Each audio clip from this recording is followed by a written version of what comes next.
Hey legacy builders. Welcome back to Mind Your Money. If you are new here, thank you for clicking on the video. Today's video is of me closing out the last paycheck budget of December and the monthly budget. Please remember to click like and subscribe and become a part of this legacy builder family. December was a very different month for us. We had less income than expected. Yet we still give each dollar we use an assignment. Our first line item was the tithe. We give 10% of whatever income we use.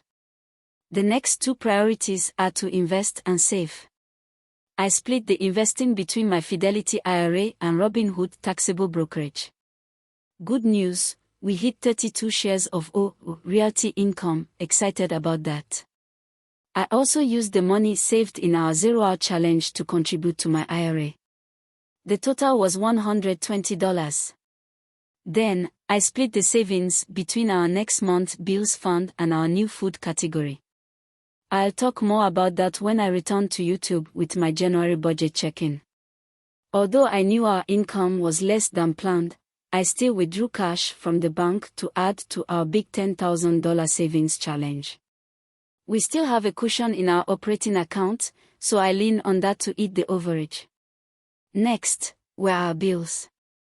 I put aside the last installment for our January rent, which was $300, and I paid back our credit card for the two bills we paid earlier in the month. The cell phone, and our non-owner's car insurance policy. A few people asked about our car insurance. We sold our van in 2020, and because I am an insurance agent I understand how rating works, so I kept the insurance active so when we buy our newer car we won't have to suffer being re-rated with potentially much higher rates. Keeping the insurance active allows for much better rates and helps a lot whenever we need to rent a vehicle for any reason, like out-of-town trips. The next thing I need to do is close out the December monthly budget, and I'll update the spreadsheet to confirm the income we used and the actual cost of our fixed and variable expenses. Before that is done, see that our income was less than our expenses, so we were $177 over budget.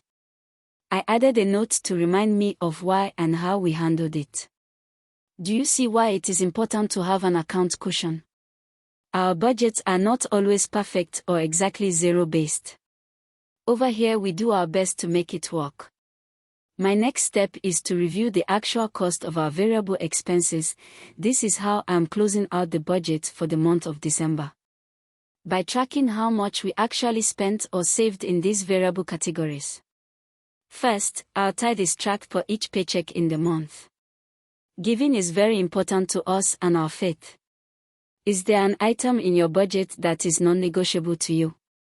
After adjusting the formula, you can see on the screen that we gave $331 in December.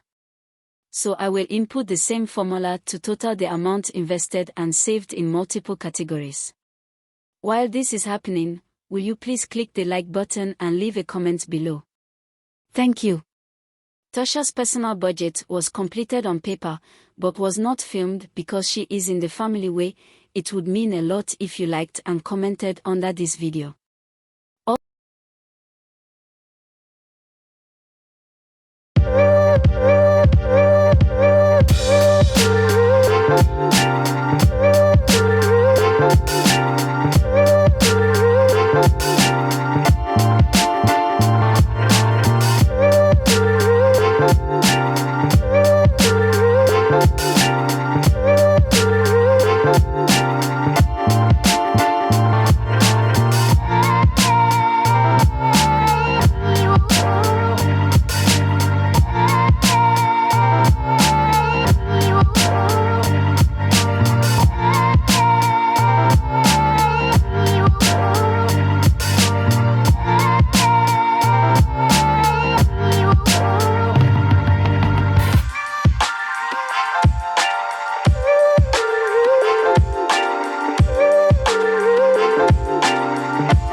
The total variable expenses were $1,492.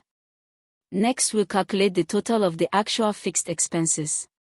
The fixed expenses have the same due date each month, yet some were less than budgeted, since the planned amounts were rounded up. Rent was as budgeted at $1,500.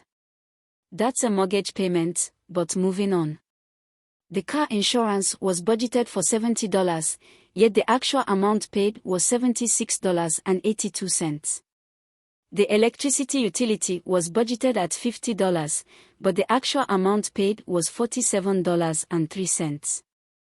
The two life insurance policies were $32.50 and $35 with 88 cents respectively. Spectrum Internet bill was paid for $84 with 99 cents. The YMCA gym membership was paid for $94. The bill was actually under $94, yet the difference of cents were deposited into the next month's bills fund. The goal for this fund is $500 by end of January 2024. The final bill for cell phone was paid for $93.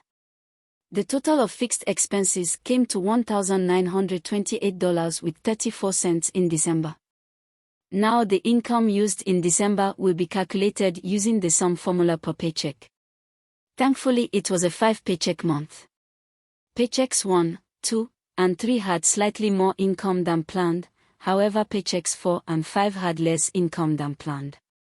After correcting a slight miscalculation, the total income used in December came to $3,314 with 99 cents thanks to a few extra dollars earned from KDP at the tail end of December. Now to calculate the difference between what was spent, expenses, versus the amount of income used.